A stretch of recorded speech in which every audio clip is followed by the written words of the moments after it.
Hello, welcome to TechSharmit. In this session, we will discuss few more values from RTVSYSVAL command. So in order to explain the same, I am taking the program in edit mode. Now here you can see we have declared few variables by referring the IBM official website.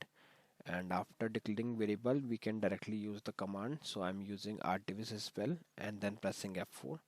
So once you press F4, there we are supposed to pass two parameters. First is the value which you want to retrieve from the system, and second one is the variable where you want to hold the output. Okay, now if you want to know more about this field, then you can press F1 on this field, and once you press F1 it will open a help screen for you. You can say a help window where you will find the description of all the values. So in short, what this screen will do, it will provide the description of all possible outcome that we can retrieve from RTVSYSVAL command. Okay, so once you got the information from the screen, then you can directly use the uh, value in your program. Okay, so these are the value that we have already covered in our previous session. So today we are going to cover the value which is related to password. So let me show you that.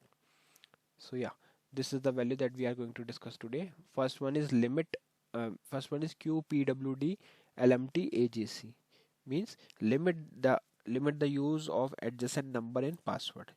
Changes made to the system value take effect next time password is changed.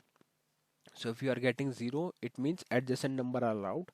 If you are getting 1, it means adjacent number are not allowed. Okay. Second value we are going to discuss is QPWDLMTCHR, which means limit the use of certain characters in password. Changes made to the system value take effect the next time password is changed. What are the possible outcome? First one is star none, means that there are no restricted characters. Second is second is restricted characters, means up to 10 restricted characters enclosed in apostrophes can be specified. Valid characters are A to Z, 0 to 9, and a special character hash, dollar, at the rate, or underscore. Okay, there are few notes given here, so you can go through it. Now the third value we are going to discuss is QPWDLMTREP, which means limit the use of repeating characters in a password. Changes made to the system value take effect the next time a password is changed. What are the possible outcome? 0, 1 and 2. 0 means can be used more than once. 1 means cannot be used more than once, and 2 means characters cannot be used consecutively. Okay, so this is how we will get the information regarding the value that we are going to retrieve from the system. Now you can directly paste your value name or the variable where you want to hold this, and after hitting enter you will see this kind of command. Similarly we are doing it for the other two values.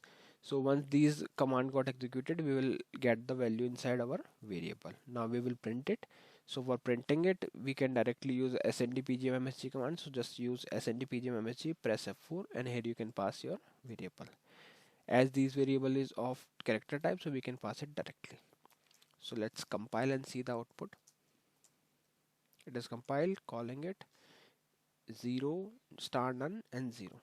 Okay, so this is how we can utilize RTVSYSVAL command for retrieving the system value.